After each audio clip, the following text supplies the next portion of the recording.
Daniel, capítulo 1. Os jovens israelitas na corte de Nabucodonosor. No terceiro ano de Jeoaquim como rei de Judá, o rei Nabucodonosor da Babilônia atacou Jerusalém e os seus soldados cercaram a cidade. Deus deixou que Nabucodonosor conquistasse a cidade e também que pegasse alguns objetos de valor que estavam no templo. Nabucodonosor levou esses objetos para a Babilônia e mandou colocá-los no templo do seu Deus, na sala do tesouro. O rei Nabucodonosor chamou Aspenaz, o chefe dos serviços do palácio, e mandou que escolhesse entre os prisioneiros israelitas alguns jovens da família do rei e também das famílias nobres. Todos eles deviam ter boa aparência e não ter nenhum defeito físico. Deviam ser inteligentes, instruídos e ser capazes de servir no palácio. E precisariam aprender a língua e estudar os escritos dos babilônios. O rei mandou também que os jovens israelitas recebessem todos os dias a mesma comida e o mesmo vinho que ele, o rei, comia e bebia. Depois de 3 anos de preparo, esses jovens deviam começar o seu serviço no palácio. Entre os que foram escolhidos estavam Daniel, Ananias, Misael e Azarias, todos da tribo de Judá. Aspenaz lhes deu outros nomes, isto é, Beltesazar, Sadraque, Mesaque e Abednego.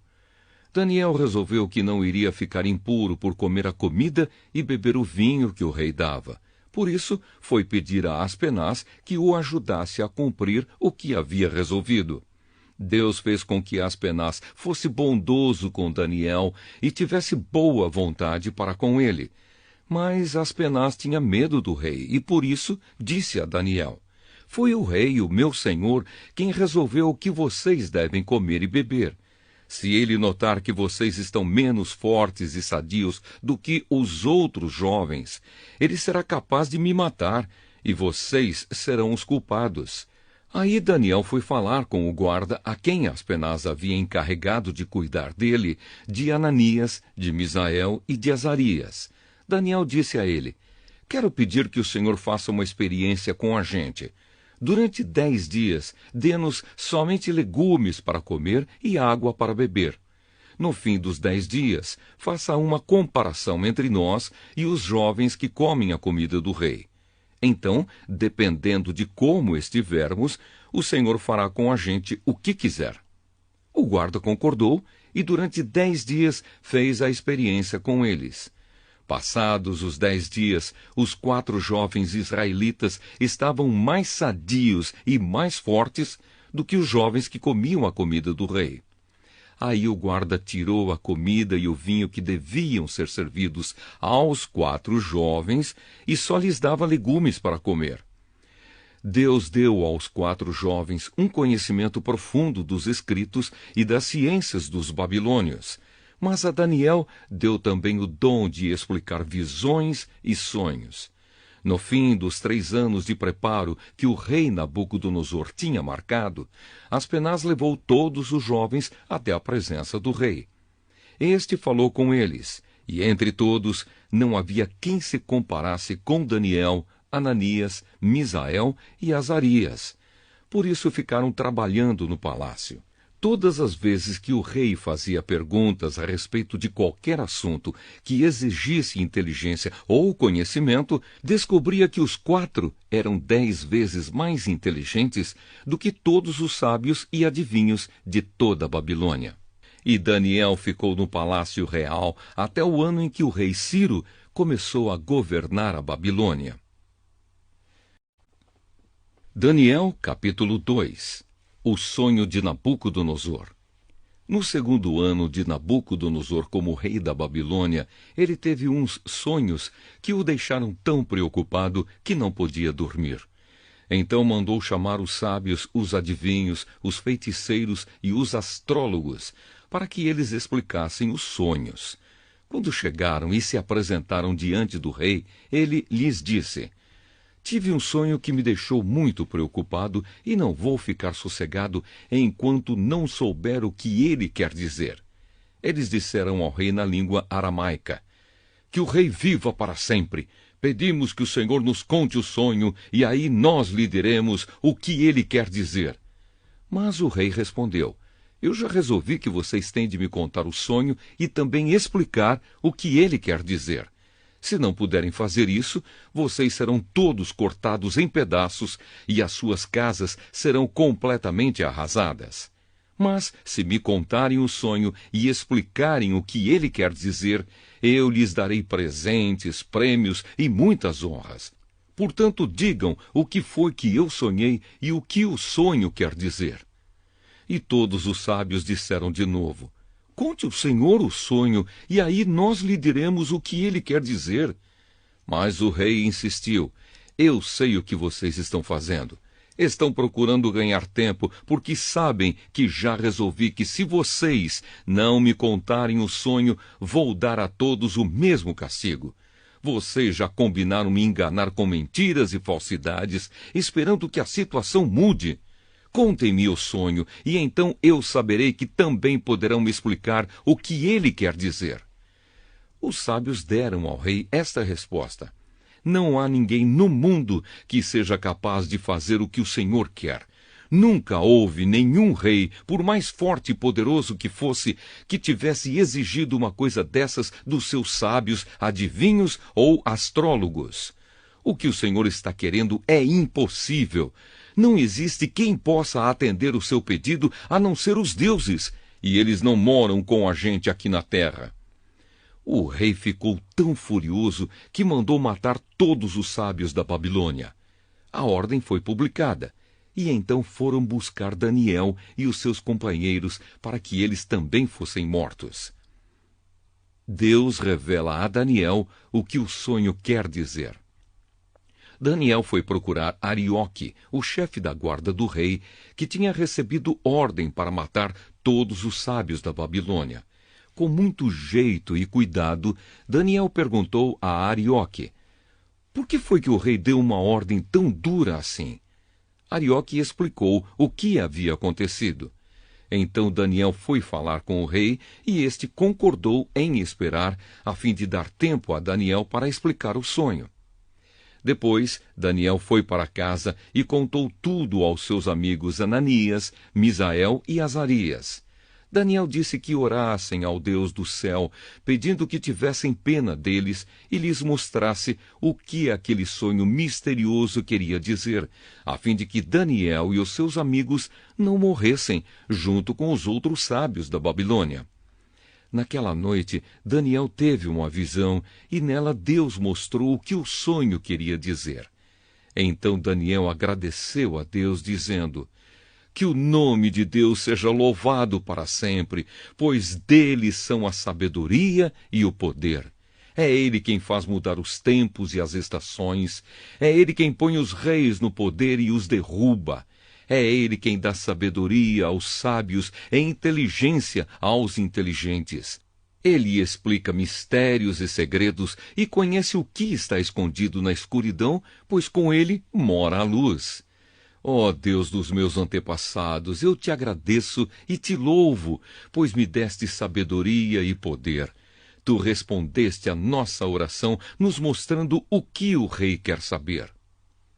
Daniel explica o sonho ao rei. Aí Daniel foi procurar Arioque, o oficial que tinha recebido ordem do rei para matar os sábios da Babilônia. Daniel disse: Arioque, não mate os sábios. Leve-me para falar com o rei e eu explicarei o sonho que ele teve. Arioque levou Daniel depressa para o lugar onde o rei estava e lhe disse: está aqui comigo um dos judeus que trouxemos como prisioneiros e ele vai explicar o sonho que o Senhor teve. O rei perguntou a Daniel, que também era chamado de Beltesazar: você pode contar o meu sonho e explicar o que ele quer dizer?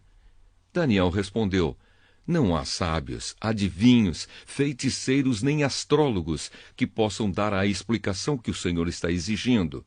Mas há um Deus no céu que explica mistérios. Foi por meio do sonho que ele fez o Senhor saber o que vai acontecer no futuro. E agora, ó rei, eu vou explicar o sonho e as visões que o Senhor teve enquanto dormia. O Senhor estava deitado na sua cama e começou a pensar a respeito do futuro. E aquele que explica mistérios mostrou ao Senhor o que vai acontecer. E eu recebi a explicação do mistério não porque seja o mais sábio de todos os homens, mas a fim de que o Senhor saiba o sentido do sonho que teve e o que querem dizer os pensamentos que passaram pela sua mente, ó Rei. O Senhor teve uma visão na qual viu uma estátua enorme de pé bem na sua frente. A estátua era brilhante, mas metia medo. A cabeça era de ouro puro, o peito e os braços eram de prata, a barriga e os quadris eram de bronze, as pernas eram de ferro, e os pés eram metade de ferro e metade de barro. Enquanto o Senhor estava olhando, uma pedra se soltou de uma montanha sem que ninguém a tivesse empurrado. A pedra caiu em cima dos pés da estátua e o despedaçou. Imediatamente o ferro, o barro, o bronze, a prata e o ouro viraram pó, como o pó que se vê no verão quando se bate o trigo para separá-lo da palha. O vento levou tudo embora sem deixar nenhum sinal. Mas a pedra cresceu e se tornou uma grande montanha que cobriu o mundo inteiro. Foi este o sonho e agora vou explicá-lo para o Senhor. Ó Rei, o Senhor é o mais poderoso de todos os reis e foi o Deus do céu quem o fez rei. Ele lhe deu poder, autoridade e honra. Ele deu ao Senhor o domínio em todo o mundo sobre os seres humanos, os animais e as aves. O Senhor é a cabeça feita de ouro. Depois do seu reino haverá outro, que não será tão poderoso como o seu. E depois desse reino haverá ainda outro, um reino de bronze, que dominará o mundo inteiro. Depois virá um quarto reino, e este será forte como o ferro, que quebra e despedaça tudo. E assim como o ferro quebra tudo, esse reino destruirá completamente todos os outros reinos do mundo. Na estátua que o Senhor viu, os pés e os dedos dos pés eram metade de ferro e metade de barro. Isso quer dizer que esse reino será dividido, mas terá alguma coisa da força do ferro, pois como o Senhor viu, o ferro estava misturado com barro. Os dedos dos pés eram metade de ferro e metade de barro. Isso quer dizer que o reino, por um lado, será forte, mas, por outro, será fraco. O Senhor, ó Rei, viu que o ferro estava misturado com barro, e isso quer dizer que os reis procurarão unir os seus reinos por meio de casamentos. Mas, como o ferro e o barro não se unem, assim também esses reinos não ficarão unidos.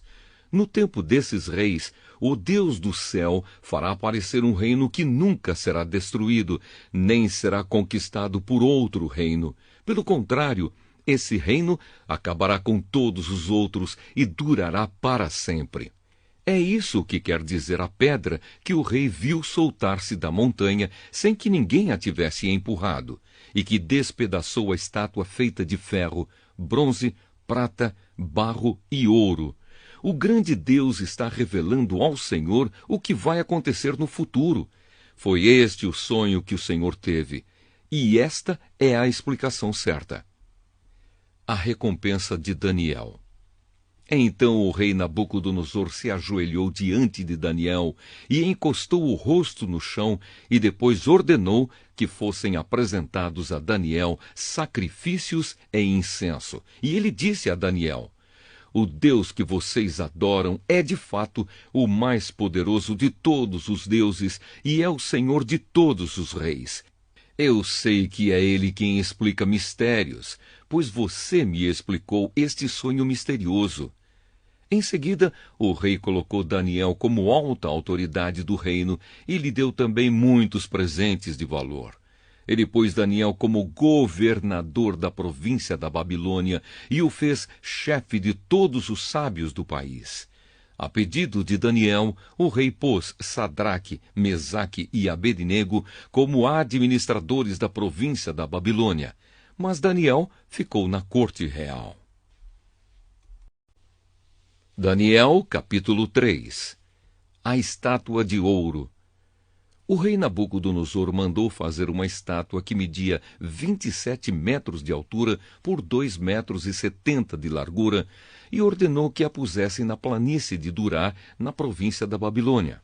Depois ordenou que todos os governadores regionais, os prefeitos, os governadores das províncias, os juízes, os tesoureiros, os magistrados, os conselheiros e todas as outras autoridades viessem à cerimônia de inauguração da estátua. Todos eles vieram e ficaram de pé em frente da estátua para a cerimônia de inauguração. Aí o encarregado de anunciar o começo da cerimônia disse em voz alta: povos de todas as nações, raças e línguas, quando ouvirem o som das trombetas, das flautas, das cítaras, das liras, das harpas e dos outros instrumentos musicais, ajoelhem-se todos e adorem a estátua de ouro que o rei Nabucodonosor mandou fazer. Quem não se ajoelhar e não adorar a estátua será jogado na mesma hora numa fornalha acesa. Assim, logo que os instrumentos começaram a tocar, todas as pessoas que estavam ali se ajoelharam e adoraram a estátua de ouro. A desobediência dos amigos de Daniel. Foi nessa hora que alguns astrólogos aproveitaram a ocasião para acusar os judeus. Eles disseram ao rei Nabucodonosor: que o rei viva para sempre. O Senhor deu a seguinte ordem: quando ouvirem o som dos instrumentos musicais, todos se ajoelharão e adorarão a estátua de ouro. Quem desobedecer a essa ordem será jogado numa fornalha acesa. Ora, o Senhor pôs como administradores da província da Babilônia alguns judeus. Esses judeus, Sadraque, Mesaque e Abednego, não respeitam o Senhor, não prestam culto ao Deus do Senhor, nem adoram a estátua de ouro que o Senhor mandou fazer. Ao ouvir isso, Nabucodonosor ficou furioso e mandou chamar Sadraque, Mesaque e Abednego. Eles foram levados para o lugar onde o rei estava e ele lhes disse: é verdade que vocês não prestam culto ao meu Deus, nem adoram a estátua de ouro que eu mandei fazer? Pois bem, será que agora vocês estão dispostos a se ajoelhar e a adorar a estátua logo que os instrumentos musicais começarem a tocar? Senão, vocês serão jogados na mesma hora numa fornalha acesa. E quem é o Deus que os poderá salvar? Sadraque, Mesaque e Abednego responderam assim: ó rei, nós não vamos nos defender, pois se o nosso Deus, a quem adoramos, quiser, ele poderá nos salvar da fornalha e nos livrar do seu poder, ó rei. E mesmo que o nosso Deus não nos salve, o Senhor pode ficar sabendo que não prestaremos culto ao seu Deus, nem adoraremos a estátua de ouro que o Senhor mandou fazer. Os 3 moços na fornalha acesa. Ao ouvir isso, Nabucodonosor ficou furioso com os 3 jovens e, vermelho de raiva, mandou que se esquentasse a fornalha 7 vezes mais do que de costume. Depois mandou que os seus soldados mais fortes amarrassem Sadraque, Mesaque e Abednego e os jogassem na fornalha. Os 3 jovens, completamente vestidos com seus mantos, capas, chapéus e todas as outras roupas, foram amarrados e jogados na fornalha. A ordem do rei tinha sido cumprida e a fornalha estava mais quente do que nunca. Por isso, as labaredas mataram os soldados que jogaram os 3 jovens lá dentro. E amarrados, Sadraque, Mesaque e Abednego caíram na fornalha. De repente, Nabucodonosor se levantou e perguntou, muito espantado, aos seus conselheiros: não foram 3 os homens que amarramos e jogamos na fornalha? Sim, senhor, responderam eles. Como é então que estou vendo 4 homens andando soltos na fornalha? Perguntou o rei. Eles estão passeando lá dentro sem sofrerem nada, e o 4º homem parece um anjo. Aí o rei chegou perto da porta da fornalha e gritou: Sadraque, Mesaque e Abednego, servos do Deus Altíssimo, saiam daí e venham cá. Os 3 saíram da fornalha e todas as autoridades que estavam ali chegaram perto deles. e viram que o fogo não havia feito nenhum mal a eles. As labaredas não tinham chamuscado nenhum cabelo da sua cabeça, as suas roupas não estavam queimadas e eles não estavam com cheiro de fumaça.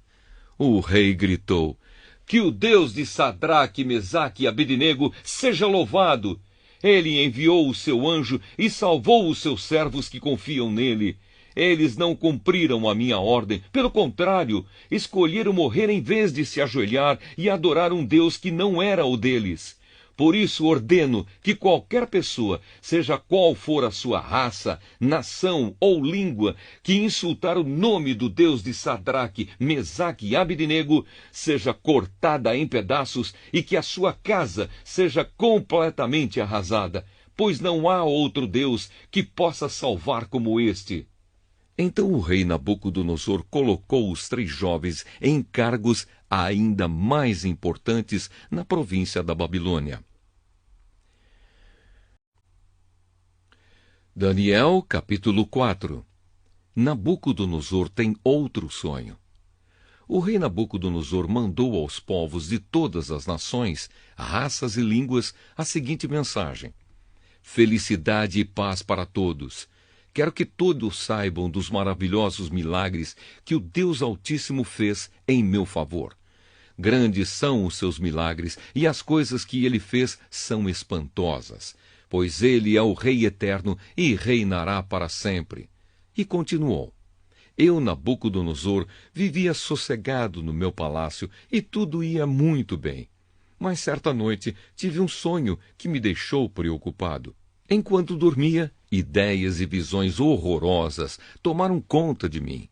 Por isso mandei chamar todos os sábios da Babilônia para que eles me explicassem o sonho.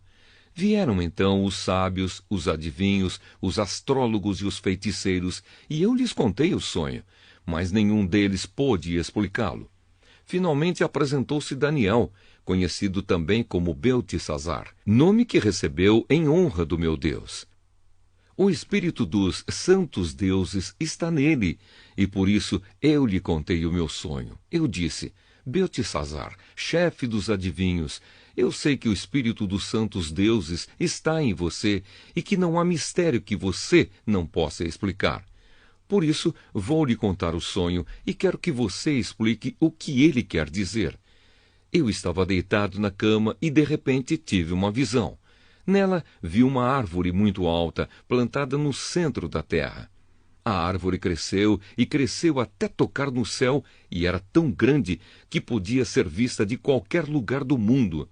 As suas folhas eram belas e ela dava tantas frutas que o mundo todo podia se alimentar delas.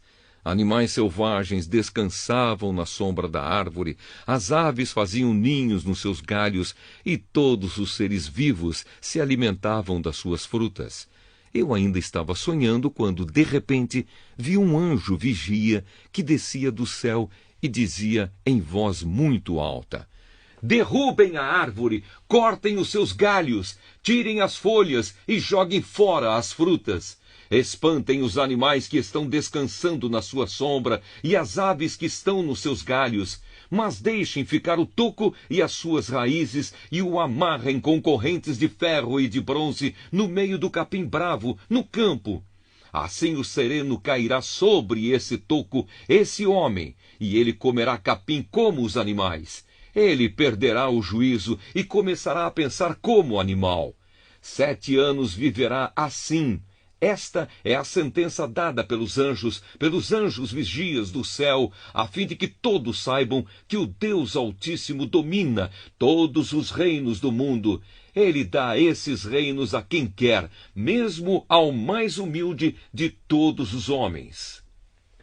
E Nabucodonosor terminou dizendo: foi esse o sonho que eu tive, e nenhum dos meus sábios pôde me explicar o que ele quer dizer. Mas você, Beltesazar, pode dar a explicação, porque o espírito dos santos deuses está em você. Portanto, explique o que o sonho quer dizer. Daniel explica o sonho. Ao ouvir isso, Daniel, também conhecido como Beltesazar, ficou espantado e por alguns instantes não sabia o que pensar. O rei lhe disse: Beltesazar, não se preocupe com o sonho nem o que ele quer dizer. Mas Daniel respondeu: Ó rei, quem dera que o sonho e a sua mensagem não fossem a respeito do Senhor, mas a respeito dos seus inimigos. O Senhor viu uma árvore que cresceu e cresceu até tocar o céu, e que era tão grande que podia ser vista de qualquer lugar do mundo.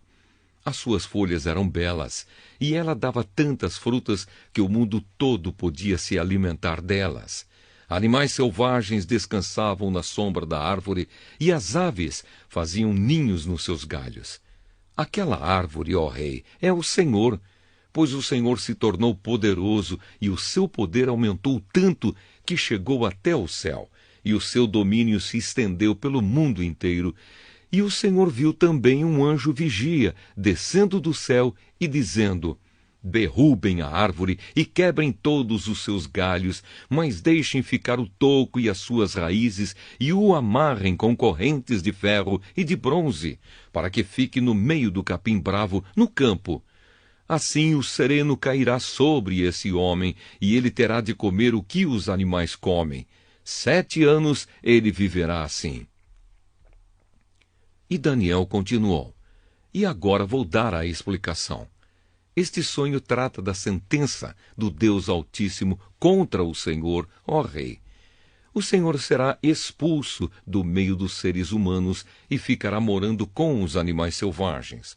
O Senhor comerá capim como os bois, dormirá ao ar livre e ficará molhado pelo sereno. Isso durará 7 anos até que o Senhor reconheça que o Deus Altíssimo domina todos os reinos do mundo e coloca como rei o homem que ele quer. A ordem do anjo para que deixassem ficar o toco da árvore com as raízes quer dizer que o Senhor será rei de novo, mas só quando confessar que Deus domina o mundo inteiro. Ó rei, aceite o meu conselho. Deixe de pecar e faça o que é certo. Acabe com as suas maldades e ajude os pobres. Assim talvez o Senhor possa continuar a viver em paz e felicidade. E de fato tudo isso aconteceu com o rei Nabucodonosor.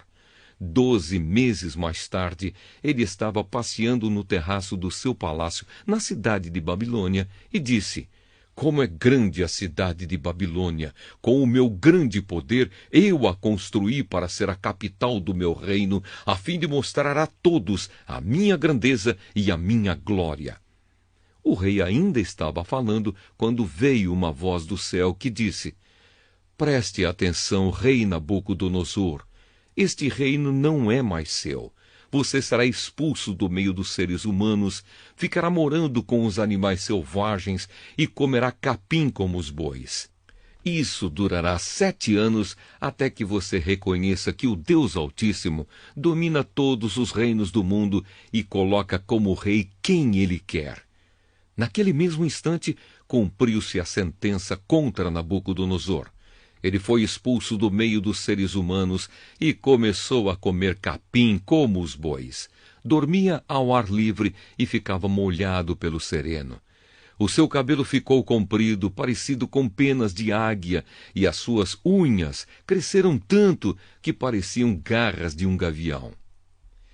O rei Nabucodonosor louva o Deus Altíssimo. O rei disse: Depois de passados 7 anos, eu olhei para o céu e o meu juízo voltou.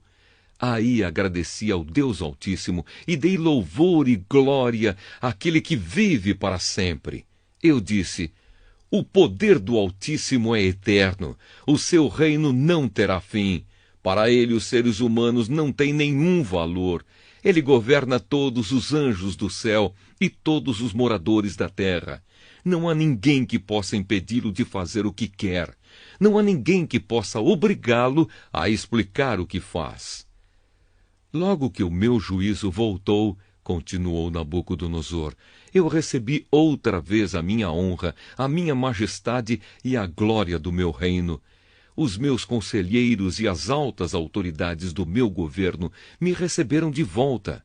Fui rei de novo, com mais poder do que antes.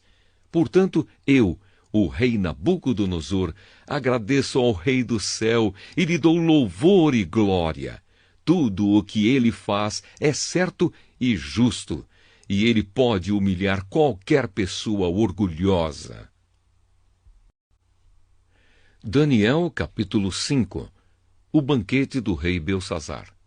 Certa noite, o rei Belsazar da Babilônia deu um banquete, convidou 1000 autoridades do país e começou a beber vinho com os convidados. Depois de beber bastante, mandou que trouxessem os copos de ouro e de prata que Nabucodonosor, o seu pai, havia tirado do templo de Jerusalém. Belsazar queria os copos para que ele, os seus convidados de honra, as suas mulheres e as suas concubinas os usassem para beber vinho. Trouxeram os copos de ouro e todos começaram a beber vinho neles e a louvar os deuses de ouro, de prata, de bronze, de ferro, de madeira e de pedra. De repente, apareceu a mão de um homem e ela começou a escrever na parede branca do salão do banquete, num lugar iluminado pela luz do candelabro. Ao ver a mão, o rei não sabia o que pensar. Ficou pálido de medo e começou a tremer da cabeça aos pés. Depois, gritando, ordenou que chamassem os adivinhos, os sábios e os astrólogos. Logo que eles chegaram, Belsazar disse: aquele que ler o que está escrito na parede e me explicar o que quer dizer, será vestido com roupas de púrpura, receberá uma corrente de ouro para pôr no pescoço e será a terceira autoridade mais importante no meu reino. Todos os sábios entraram no salão, mas nenhum deles pôde ler o que estava escrito na parede, nem explicar ao rei o que aquilo queria dizer. O rei se assustou ainda mais, e o seu rosto ficou mais pálido ainda. E nenhuma das altas autoridades sabia o que fazer.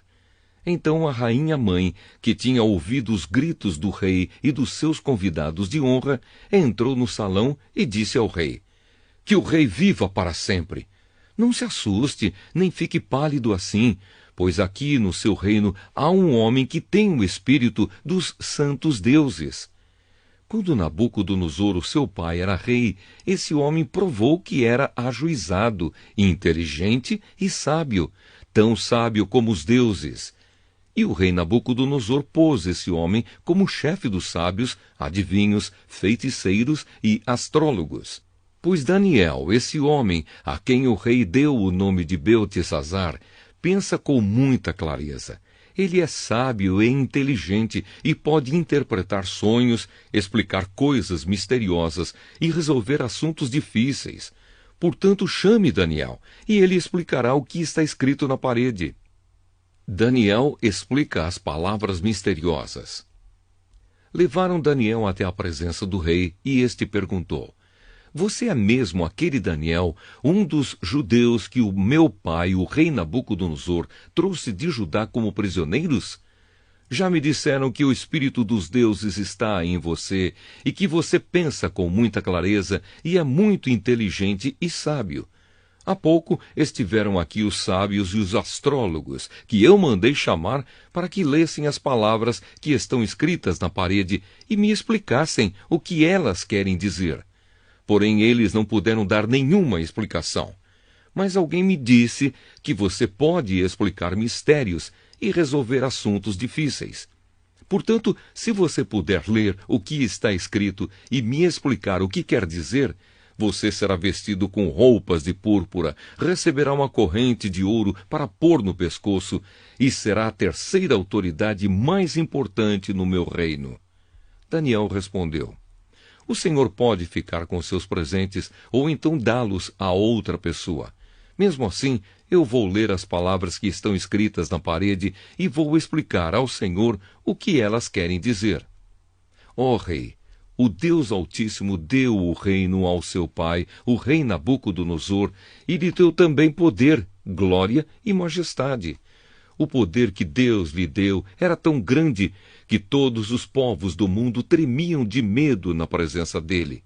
Se ele queria, matava uma pessoa, ou, se queria, deixava que vivesse. Elevava uns e rebaixava outros, Mas ele ficou tão vaidoso, tão teimoso e tão cheio de si, que foi derrubado do poder e perdeu toda a sua glória. Foi expulso do meio dos seres humanos, perdeu o juízo e agia como um animal. Morava com jumentos selvagens, comia capim como os bois e dormia ao ar livre, ficando molhado pelo sereno. Isso durou até que ele reconheceu que o Deus Altíssimo domina todos os reinos do mundo e coloca como rei quem ele quer. E o Senhor, ó rei Belsazar, filho de Nabucodonosor, sabia de tudo isso, mas mesmo assim não tem sido humilde. Pelo contrário, o Senhor desafiou o rei do céu e mandou trazer os copos que foram tirados do templo dele, a fim de que o Senhor, os seus convidados de honra, as suas mulheres e as suas concubinas bebessem vinho neles.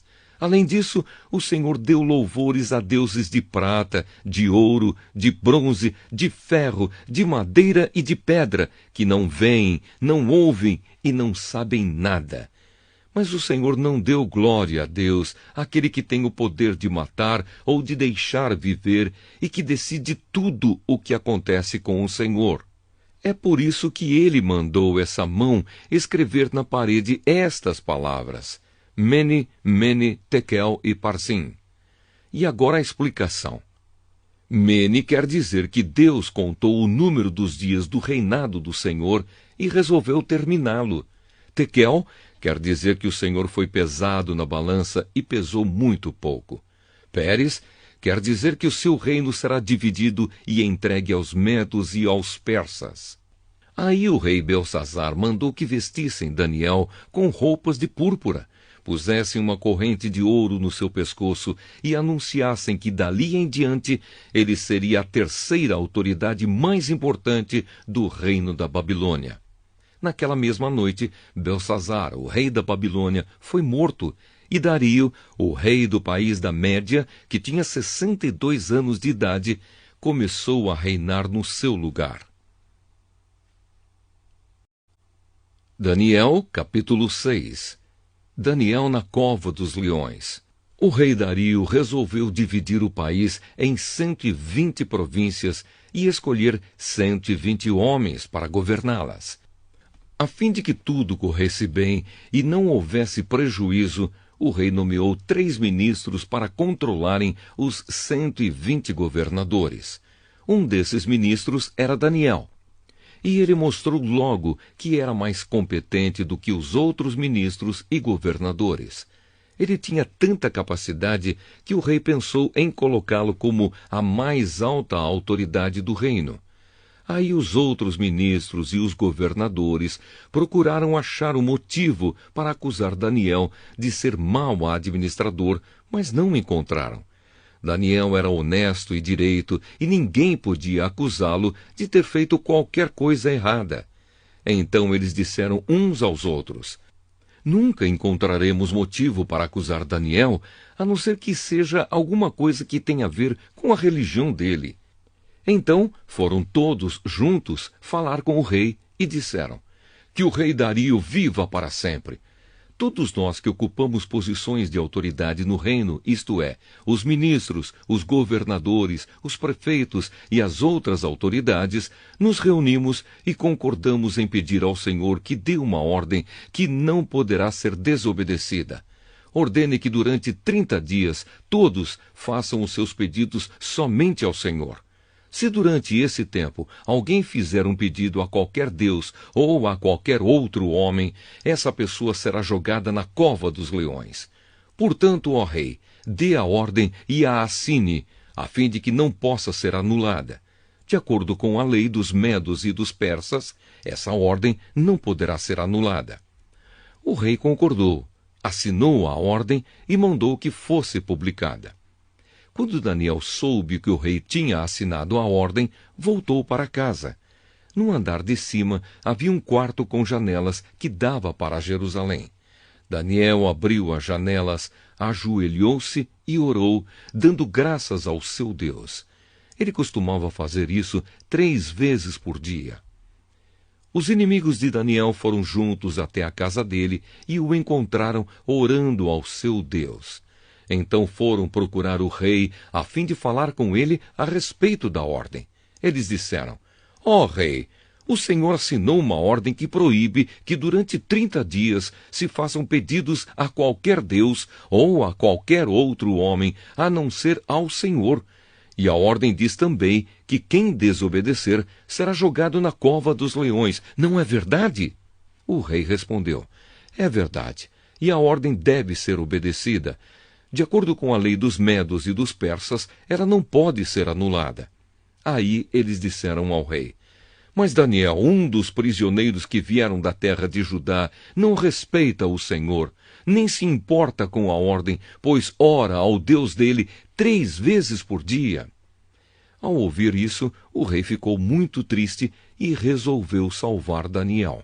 Até o pôr do sol daquele dia, ele fez tudo o que pôde para salvá-lo. Os inimigos de Daniel foram falar de novo com o rei e disseram: O Senhor sabe muito bem que, de acordo com a lei dos medos e dos persas, nenhuma ordem ou lei assinada pelo rei pode ser anulada. Então o rei mandou que trouxessem Daniel e o jogassem na cova dos leões. E o rei disse a Daniel: Espero que o seu Deus, a quem você serve com tanta dedicação, o salve.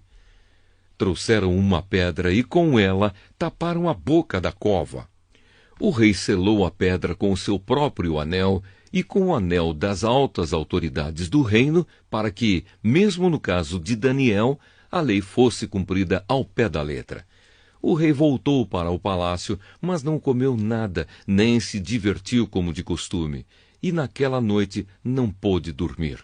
De manhã cedinho, ele se levantou e foi depressa até a cova dos leões.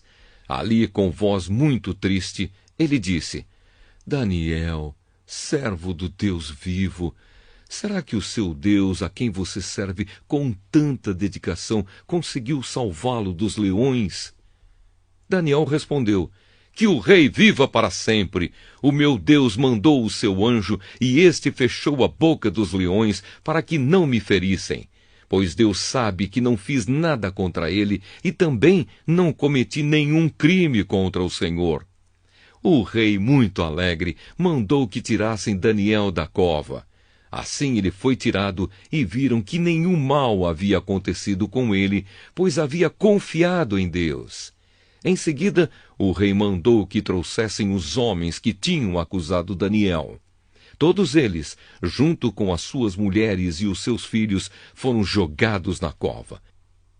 E antes mesmo de chegarem ao fundo, os leões os atacaram e os despedaçaram. Então o rei Dario escreveu uma carta para os povos de todas as nações, raças e línguas do mundo. A carta dizia o seguinte: Felicidade e paz para todos. Eu ordeno que todas as pessoas do meu reino respeitem e honrem o Deus que Daniel adora, pois ele é o Deus vivo que vive para sempre. O seu reino nunca será destruído, o seu poder nunca terá fim. Ele socorre e salva. No céu e na terra ele faz milagres e maravilhas. Foi ele quem salvou Daniel, livrando-o das garras dos leões. E Daniel continuou a ser uma alta autoridade do governo durante o reinado de Dario e depois durante o reinado de Ciro, da Pérsia. Daniel, capítulo 7. A visão dos 4 monstros. Certa noite, durante o 1º ano de Belsazzar como rei da Babilônia, Daniel se deitou na sua cama e sonhou, e no sonho teve visões. Quando acordou, ele escreveu aquilo que tinha sonhado. Aqui está o que ele escreveu. No sonho que tive naquela noite, eu vi os ventos soprando de todas as direções e agitando as águas do mar imenso. De repente saíram do mar 4 monstros enormes, diferentes uns dos outros. O primeiro parecia um leão, mas tinha asas de águia. Enquanto eu olhava, as suas asas foram arrancadas e ele foi posto de pé para que andasse como o homem, e foi dada a ele uma mente humana. O segundo monstro era parecido com um urso. Ele se levantou nas patas de trás e segurava 3 costelas na boca. e uma voz lhe dizia: vá e coma muita carne. Depois vi o terceiro monstro, e este era parecido com um leopardo. Ele tinha 4 cabeças e nas costas tinha 4 asas, como asas de ave. A este animal foi dada a autoridade para reinar. O quarto monstro que vi naquela visão era terrível, espantoso e muito forte. Tinha enormes dentes de ferro e com eles despedaçava e devorava as suas vítimas. O que sobrava, ele esmagava com as patas. Esse monstro era diferente dos outros 3 e tinha 10 chifres. Eu estava olhando os chifres com atenção e notei outro chifre, menor, que nasceu entre os outros. 3 chifres foram arrancados para dar lugar a esse chifre menor que tinha olhos, como os de gente, e uma boca que falava com muito orgulho. A visão de Deus. Continuei olhando e vi que foram postos alguns tronos. Num deles, assentou-se aquele que sempre existiu. A sua roupa era branca como a neve e os seus cabelos eram brancos como a lã. O trono e as suas rodas pareciam labaredas de fogo, e de um lugar em frente do trono saía um rio de fogo. Havia ali milhares de pessoas que adoravam aquele que estava sentado no trono, e muitos milhões estavam de pé na presença dele. Começou o julgamento e foram abertos os livros. Continuei olhando, pois o chifre pequeno ainda estava dizendo palavras orgulhosas. E vi quando o quarto monstro foi morto, e o seu corpo foi despedaçado e jogado no fogo. Quanto aos outros monstros, o poder que tinham foi tirado deles, mas não foram mortos. Foi dado a eles mais um pouco de tempo para viverem. Na mesma visão que tive naquela noite, vi um ser parecido com um homem, que vinha entre as nuvens do céu. Ele foi até o lugar onde estava aquele que sempre existiu, e foi apresentado a ele. Deram-lhe o poder, a honra e a autoridade de rei, a fim de que os povos de todas as nações, línguas e raças o servissem. O seu poder é eterno, e o seu reino não terá fim. A explicação das visões. As visões me espantaram, e eu fiquei preocupado com o que tinha visto. Cheguei perto de um dos que estavam ali e pedi que me explicasse o que eu tinha visto. Então ele explicou assim: os 4 monstros enormes são 4 reis que vão dominar o mundo, mas o reino será dado ao povo do Deus Altíssimo, e esse povo reinará para sempre. Eu quis saber também a explicação a respeito do quarto monstro, que era diferente dos outros 3, que era terrível e tinha dentes de ferro e unhas de bronze, que despedaçava e devorava as suas vítimas e que esmagava com as patas aquilo que sobrava. Pedi também que me explicasse os 10 chifres que esse monstro tinha na cabeça e o outro chifre que havia crescido, derrubando 3 chifres. Esse chifre, que parecia mais forte do que os outros, tinha olhos e uma boca que falava com muito orgulho. Enquanto eu olhava, esse chifre começou a lutar contra o povo de Deus e estava vencendo, até que chegou aquele que sempre existiu. Ele julgou a favor do povo do Deus Altíssimo, pois havia chegado o tempo de esse povo começar a reinar. A explicação que recebi foi esta: o quarto monstro é um rei, e o reino dele será bem diferente dos outros. Ele conquistará o mundo inteiro, destruirá todas as nações e as deixará arrasadas. Os 10 chifres representam 10 reis que governarão esse reino. Depois deles, aparecerá outro rei que será diferente dos primeiros. Ele derrotará 3 reis. Ele falará contra Deus e perseguirá o povo do Deus Altíssimo. Procurará mudar a lei de Deus e os tempos das festas religiosas. O povo de Deus será dominado por ele durante 3 anos e meio. Mas depois disso, o tribunal o condenará, e assim ele perderá o seu reino e o seu poder acabará para sempre. Mas o reino, o poder e a glória serão dados ao povo do Deus Altíssimo, e eles governarão o mundo inteiro para sempre. Todos os outros povos os servirão, todos lhes obedecerão. Aqui termina a explicação. Eu continuei muito preocupado com os meus pensamentos e o meu rosto ficou pálido. Mas eu não disse nada a ninguém. Daniel, capítulo 8. A visão do carneiro e do bode. No terceiro ano do reinado de Belsazzar, eu tive outra visão. Parecia que eu estava na beira do rio Ulai, em Suzã, uma cidade cercada de muralhas que fica na província de Elão. De repente, vi perto do rio um carneiro que tinha 2 chifres compridos. Um deles tinha nascido depois do outro, mas era mais comprido.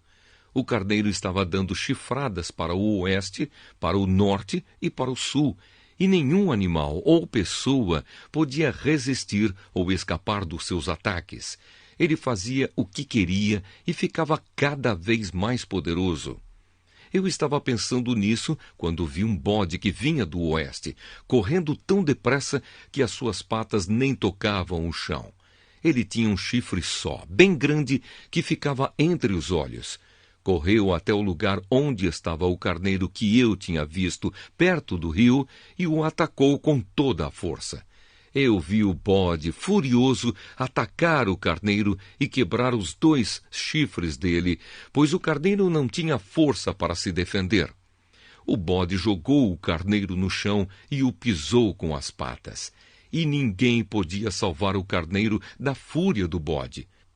Ele ficou ainda mais poderoso, mas, quando o seu poder chegou ao máximo, o seu chifre foi quebrado, e em lugar dele nasceram 4 chifres compridos que cresciam para o norte, para o sul, para o leste e para o oeste.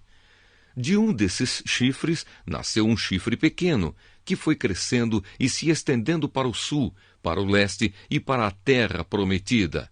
Cresceu tanto que chegou até o lugar onde está o exército do céu, que são as estrelas. Jogou na terra algumas delas e as pisou. Chegou até a desafiar o comandante desse exército. Acabou com os sacrifícios diários que eram oferecidos a esse comandante e deixou o seu templo todo estragado. Em vez do sacrifício diário, foi apresentada uma oferta nojenta. Ele acabou com a verdadeira religião e tudo o que fez deu certo. Depois ouvi 2 anjos conversando, e um perguntou ao outro: quanto tempo vai durar aquilo que apareceu na visão? Por quanto tempo essa oferta nojenta será apresentada em lugar do sacrifício diário? Por quanto tempo ficará estragado o templo e derrotado o exército do céu? E ouvi a resposta: tudo isso vai acontecer depois de 2.300 tardes e manhãs, e durante esse tempo não serão oferecidos os sacrifícios. Depois disso, o templo será purificado. O anjo Gabriel explica a visão. Eu estava procurando entender o que tinha visto quando apareceu na minha frente um ser que parecia um homem.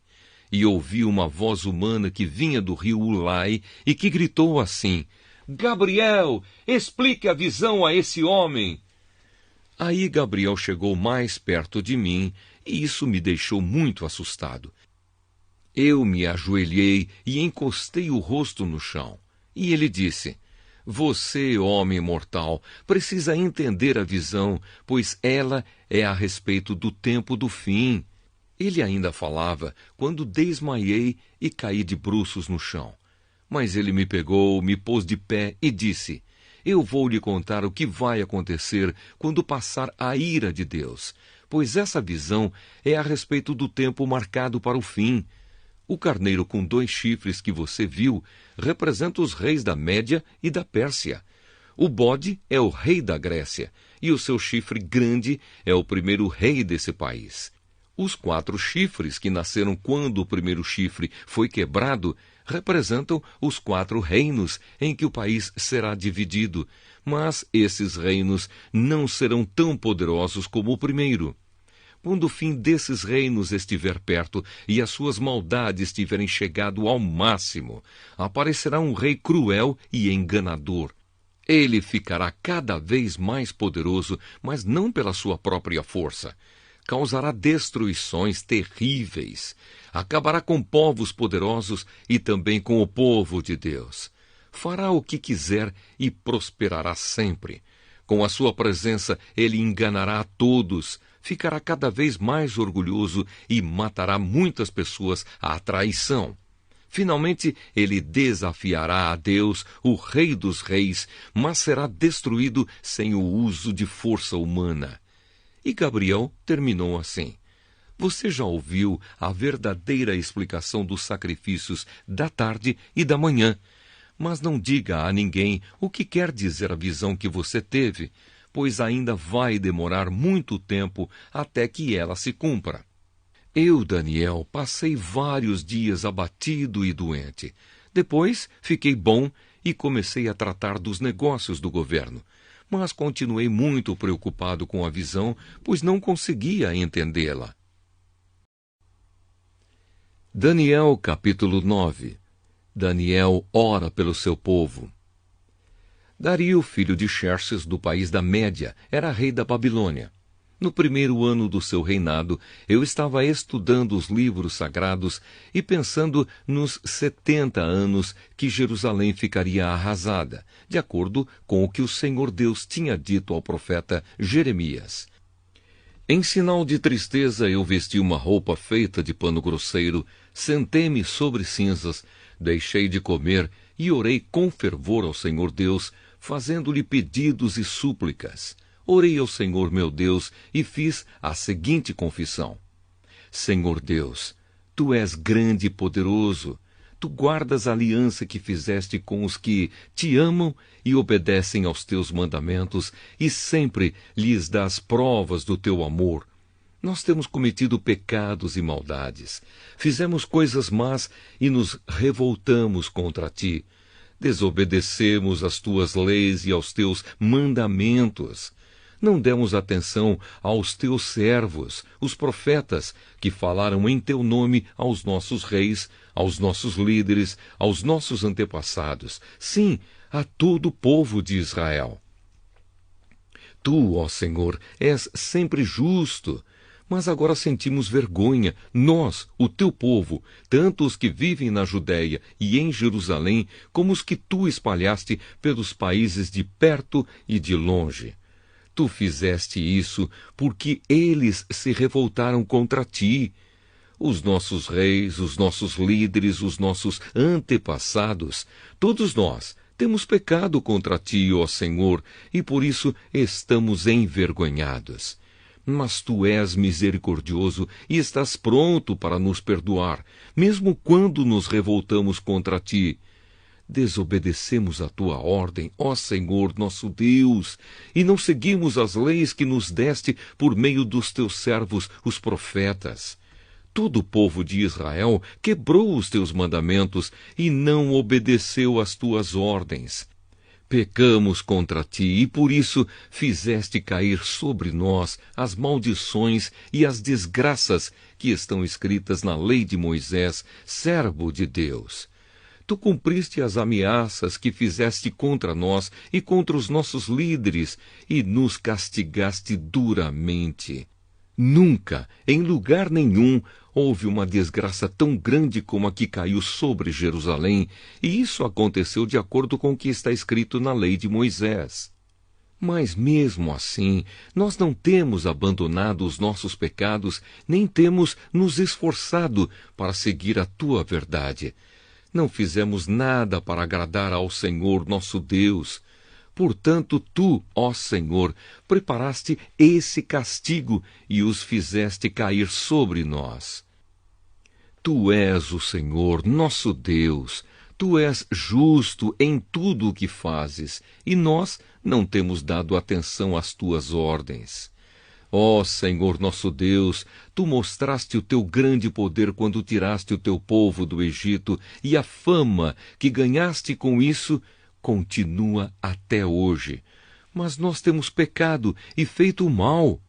Ó Senhor, Tu és misericordioso, portanto, não continues irado e furioso com Jerusalém, que é a Tua cidade e o Teu monte santo.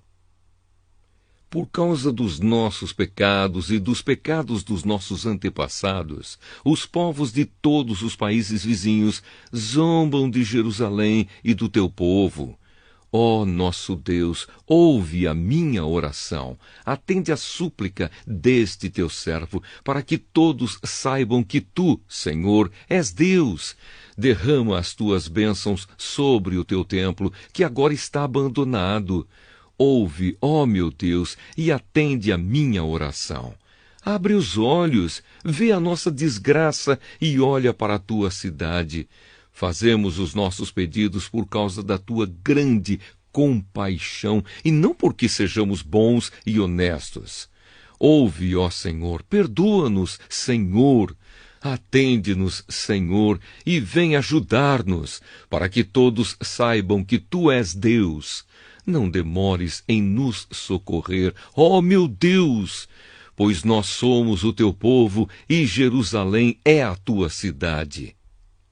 Gabriel explica a profecia.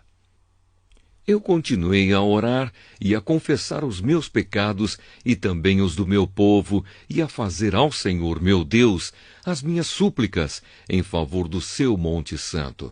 Ainda estava orando quando Gabriel, o mesmo anjo que eu já tinha visto na visão, veio voando rapidamente e parou perto de mim. Eram 3 horas, a hora do sacrifício da tarde. Ele disse: Daniel, eu vim explicar o que quer dizer a visão.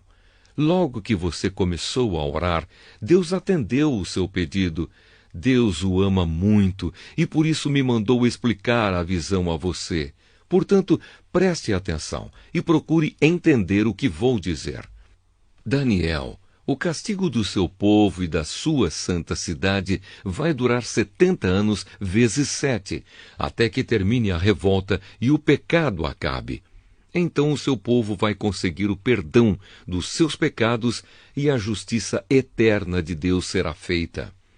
A visão e a profecia serão cumpridas, e o santo templo será inaugurado de novo. Preste atenção, Daniel, e compreenda. Depois de ser dada a ordem para reconstruir Jerusalém, 7 anos vezes 7 vão passar, até que chegue o líder escolhido por Deus. As novas ruas e muralhas de Jerusalém durarão 62 anos vezes 7. Mas será um tempo de muito sofrimento. No fim desse tempo, o líder escolhido por Deus será morto injustamente. Chegará um rei com o seu exército e destruirá a cidade e o templo. O fim virá como uma enchente, trazendo a guerra e as destruições que Deus resolveu mandar.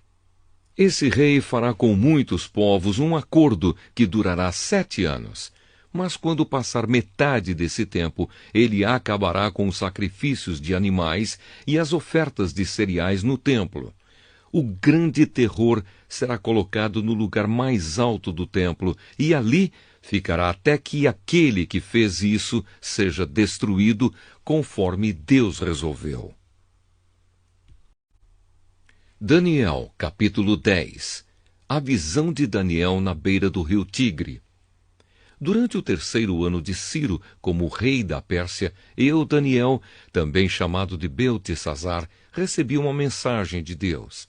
A mensagem era verdadeira, mas muito difícil de entender. Eu recebi a explicação por meio de uma visão. Naquela ocasião, fiquei de luto por 3 semanas. Durante aquele tempo não comi nenhuma comida gostosa, nem carne, nem bebi vinho e não penteei o cabelo. No dia 24 do 1º mês do ano, eu estava na beira do grande rio Tigre, quando de repente vi um anjo vestido com roupas de linho e usando um cinto de ouro puro. O seu corpo brilhava como pedras preciosas. O rosto parecia um relâmpago. Os olhos eram como tochas acesas. Os braços e as pernas brilhavam como bronze polido. E a voz soava como um barulho de uma multidão. Eu fui o único que vi essa visão. Os meus companheiros não viram nada, mas ficaram apavorados e fugiram e se esconderam. Eu estava ali sozinho enquanto via essa visão impressionante. Fiquei pálido de medo e perdi as forças. Quando ouvi o anjo falar, desmaiei e caí de bruços no chão. Aí a mão de alguém me levantou e eu fiquei de joelhos, apoiando-me nas palmas das mãos. E o anjo me disse: Daniel, Deus o ama muito e me mandou falar com você. Fique de pé e preste atenção no que vou dizer.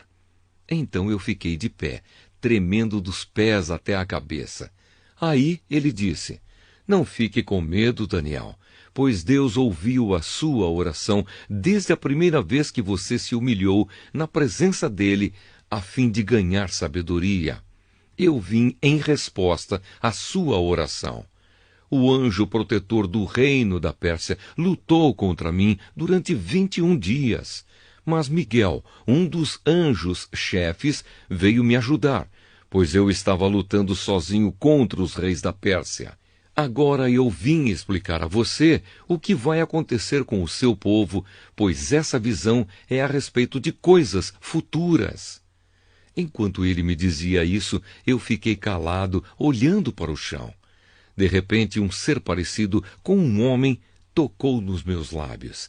Aí comecei a falar e disse ao anjo que estava na minha frente: Meu Senhor, essa visão me deixou aflito e estou me sentindo fraco. Como é que eu, o seu criado, posso falar com o Senhor? Estou completamente sem forças e quase não posso respirar.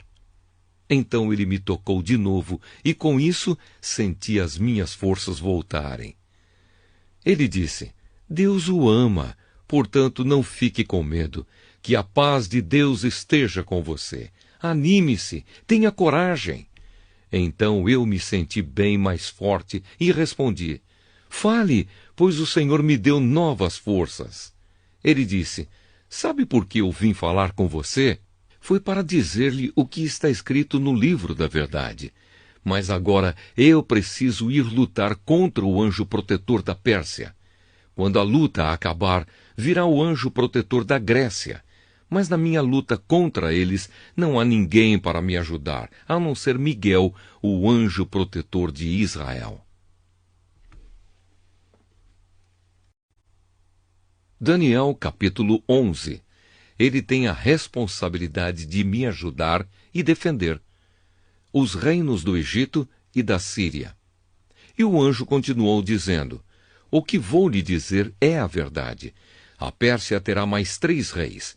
Depois deles terá um 4º rei, que será o mais rico de todos. Com a sua grande riqueza, ele será muito poderoso. Reunirá todos os seus soldados e atacará o reino da Grécia. Depois aparecerá outro rei muito valente. O seu reino será imenso e ele fará o que quiser. Mas quando o seu poder chegar ao máximo, o seu reino será desfeito e dividido em 4 partes. Os reis que vão ficar no lugar dele não serão seus descendentes e não terão o mesmo poder que ele tinha. O rei do Egito será poderoso, mas um dos seus generais será mais poderoso ainda e governará um reino maior. Depois de alguns anos, o rei do Egito e o rei da Síria farão um acordo, e o rei do Egito dará a sua filha em casamento ao rei da Síria, para garantir a paz entre as 2 nações. Porém o plano fracassará, pois ela, o marido, o filho e os empregados serão todos assassinados. Mas pouco depois disso, um parente dela se tornará rei e marchará com as suas tropas contra o exército do rei da Síria, entrará na fortaleza dos sírios e os derrotará. Ele levará para o Egito as imagens dos deuses da Síria e objetos de valor feitos de ouro e de prata. Haverá alguns anos de paz entre as 2 nações, mas depois o rei da Síria procurará invadir o Egito. porém ele será derrotado e voltará para sua terra. Os filhos do rei da Síria se prepararão para a guerra e organizarão um exército poderoso. Um deles sairá com as suas tropas para conquistar o Egito e arrasará tudo como se fosse uma enchente. Invadirá o Egito e atacará a fortaleza do rei. O rei do Egito ficará tão furioso que sairá com o seu exército e atacará os sírios, que se entregarão aos egípcios. O rei do Egito ficará muito orgulhoso por ter derrotado os sírios e por ter matado tantos soldados. Mas o seu poder durará pouco. Depois o rei da Síria reunirá um exército ainda maior e, após alguns anos, voltará com o seu grande exército bem armado para atacar o Egito. Aí muitos povos se revoltarão contra o rei do Egito. Entre eles haverá alguns homens violentos da terra de Israel. Eles se revoltarão, obedecendo a uma visão que tiveram, mas serão derrotados. O rei da Síria virá com o seu exército, construirá rampas de ataque em volta de uma cidade protegida por muralhas e a conquistará. Nem mesmo os melhores soldados do exército egípcio poderão impedir o avanço das tropas sírias. O inimigo fará tudo o que quiser com os soldados egípcios, e não haverá ninguém que resista. Ele invadirá a terra prometida e a conquistará completamente. Então o rei da Síria porá todo o seu exército em pé de guerra para lutar contra o Egito. A fim de derrotar o inimigo, ele fará um acordo com o rei do Egito e lhe oferecerá a filha em casamento, mas não será bem sucedido. Aí ele atacará as cidades do litoral do mar Mediterrâneo e conquistará muitas delas. Mas um chefe militar estrangeiro acabará com o seu orgulho e o deixará envergonhado. O rei da Síria voltará para atacar as fortalezas do seu próprio país, mas fracassará e será morto, e nunca mais se ouvirá falar dele. Em lugar dele, reinará outro rei que mandará um oficial para cobrar impostos a fim de enriquecer o seu reino. Logo depois, esse rei será morto, mas isso não acontecerá no campo de batalha. O seguinte rei da Síria será um homem muito mau, que não terá direito de ser rei, mas ele disfarçará suas más intenções e, com intrigas, conquistará o poder. Ele derrotará todos os exércitos inimigos e matará o grande sacerdote. Enganará os que fizerem acordos com ele, e mesmo com um pequeno exército, ele se tornará cada vez mais poderoso. Atacará de surpresa as províncias mais ricas do país e nelas fará coisas terríveis que os seus antepassados nunca fizeram. Repartirá com os seus soldados as riquezas, os bens e os objetos de valor que caírem nas suas mãos. E por um pouco de tempo ele fará planos para atacar as fortalezas do país. Confiando no seu poder e na sua coragem, ele marchará com o seu grande exército contra o rei do Egito. Este sairá para a batalha com um exército grande e poderoso, mas não vencerá, pois será traído pelos seus próprios conselheiros que o levarão à desgraça. O seu exército será derrotado e muitos dos seus soldados serão mortos. Então os dois reis terão um encontro e dirão mentiras, cada um procurando prejudicar o outro. Mas nenhum dos dois levará vantagem, pois ainda não terá chegado o tempo certo. Depois, o rei da Síria voltará para o seu país, levando todas as riquezas que tiver conseguido na guerra. Planejará acabar com a religião do povo de Israel e fará contra eles o que quiser. Depois voltará para o seu país. Quando chegar o tempo certo, ele marchará de novo com os seus soldados contra o Egito, mas desta vez não vencerá, como venceu na primeira vez. Soldados virão do oeste em navios e o atacarão. Desesperado, ele desistirá da luta e, cheio de fúria, atacará novamente o povo de Israel, fazendo com eles o que quiser. Desta vez, ele seguirá o conselho dos judeus, que abandonaram a sua religião. Os seus soldados profanarão o templo, acabarão com os sacrifícios diários e colocarão no templo o grande terror. Por meio da bajulação, o rei ganhará o apoio dos judeus, que abandonaram a sua religião. Mas aqueles que amam a Deus ficarão firmes e combaterão o rei. Mestres sábios aconselharão o povo, mas por algum tempo serão mortos à espada ou no fogo. Ou serão mandados para fora do país como prisioneiros, ou perderão todos os seus bens. Durante este tempo de perseguição, o povo de Deus receberá a ajuda de alguns, mas muitos os ajudarão só por interesse próprio. Alguns dos mestres sábios serão mortos, mas isso será um meio de purificar e aperfeiçoar o povo de Deus. Isso continuará até chegar o fim, no tempo marcado por Deus. O rei da Síria fará o que quiser. Ele será tão vaidoso que pensará que está acima de todos os deuses e dirá coisas terríveis contra o Deus dos deuses.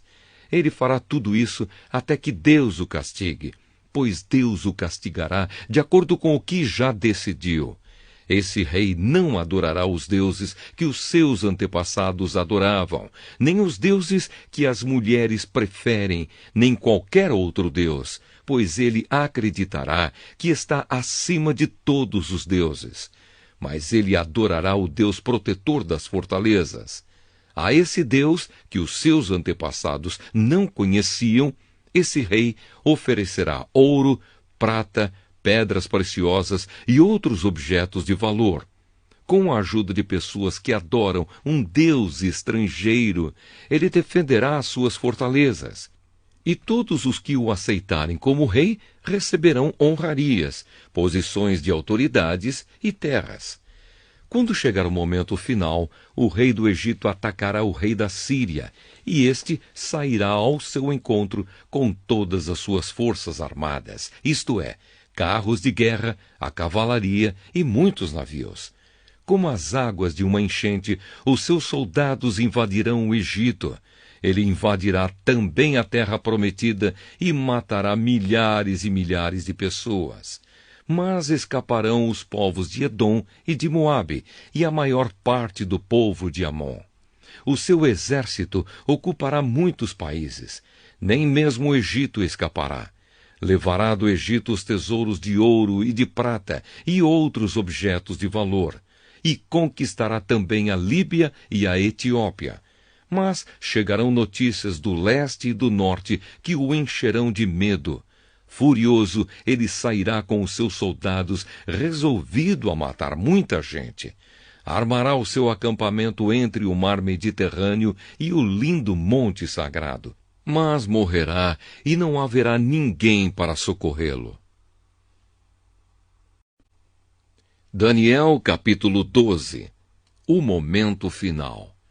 E o anjo continuou dizendo: Nesse tempo aparecerá o anjo Miguel, o protetor do povo de Deus. Será um tempo de grandes dificuldades, como nunca aconteceu desde que as nações existem. Mas nesse tempo serão salvos todos os do povo de Deus que tiverem os seus nomes escritos no livro de Deus. Muitos dos que já tiveram morrido viverão de novo. Uns terão a vida eterna e outros sofrerão o castigo eterno e a desgraça eterna. Os mestres sábios, aqueles que ensinaram muitas pessoas a fazer o que é certo, brilharão como as estrelas do céu, com um brilho que nunca se apagará. E você, Daniel, não conte nada disso a ninguém. Feche o livro com um selo, para que fique fechado até o momento final. Muitos correrão de cá para lá, procurando ficar mais sábios. Então eu vi 2 anjos de pé na beira do rio, um de um lado e o outro do outro. Um deles perguntou ao anjo vestido com roupas de linho, que estava rio acima: Quando é que todas essas coisas maravilhosas vão acontecer? O anjo levantou as mãos para o céu e, em nome de Deus, que vive para sempre, disse: Eu juro que tudo isso vai acontecer daqui a 3 anos e meio, quando terminar a perseguição do povo de Deus. Mas eu não entendi bem e por isso perguntei: por favor, me diga como é que tudo isso vai acabar. E ele respondeu: agora, Daniel, você pode ir embora, pois tudo isso deve ficar em segredo até o fim. Muitos serão postos à prova, e com isso se purificarão e se aperfeiçoarão. Os maus continuarão a sua maldade, e nenhum deles entenderá o que está acontecendo, mas os sábios entenderão. Depois que os sacrifícios diários forem suspensos e o grande terror for colocado no templo, passarão 1290 dias. Felizes aqueles que continuarem fiéis a Deus por 1335 dias. E você, Daniel, continue firme até o fim. Você morrerá, mas no fim ressuscitará para receber a sua recompensa.